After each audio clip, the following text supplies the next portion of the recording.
When a man finally begins to build wealth, a new challenge often appears. Friends and family begin to ask for help. And in ancient Babylon, a wise gold lender once revealed why many men lose their fortunes not through enemies, but through misplaced generosity. In the prosperous city of Babylon lived a careful gold lender named Mathon. Mathon was known throughout the city as a man who understood the nature of gold. Merchants came to him when they needed capital for their businesses, farmers came when they needed seed money for the planting season, and traders came when they wished to expand their caravans. But Mathon did not lend gold easily.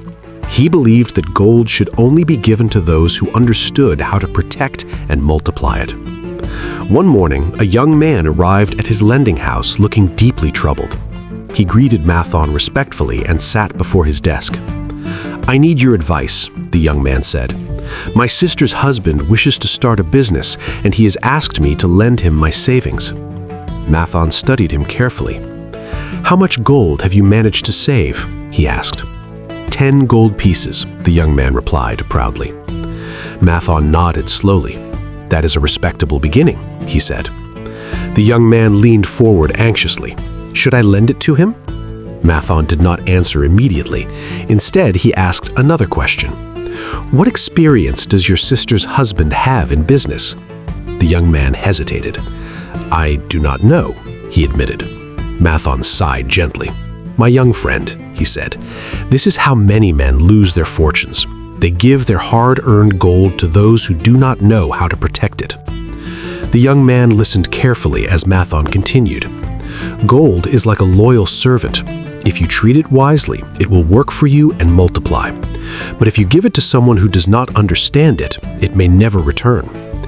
Mathon then told him about many men who had lost their wealth in this exact way. Some had lent their savings to relatives who had exciting business ideas but no experience. Others had invested in ventures they did not understand. And many had done so simply because they felt obligated to help. But generosity without wisdom, Mathon said, can lead a man back into poverty. The young man sat silently, realizing the importance of the lesson. Mathon leaned forward and spoke his final advice. "Help your family when you can, but never destroy your own future in the process. For gold must first build security for the one who earned it. Only then can it be safely shared with others. Wealth must first grow strong roots before it can provide shelter for others." This lesson from ancient Babylon still applies today. If you want to protect your wealth, remember these 3 rules. First, never invest in something you do not understand. If you cannot explain how money will grow, the risk is too great. Second, do not lend money to people who lack experience managing it. Even good intentions cannot replace knowledge. Third, build your financial foundation first. You cannot help others sustainably if your own position is fragile. Wise generosity comes from strength, not sacrifice. The young man left Mathon's house with a new understanding of wealth.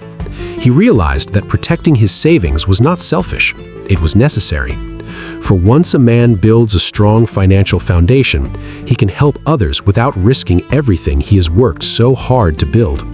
And that wisdom protected many fortunes in Babylon.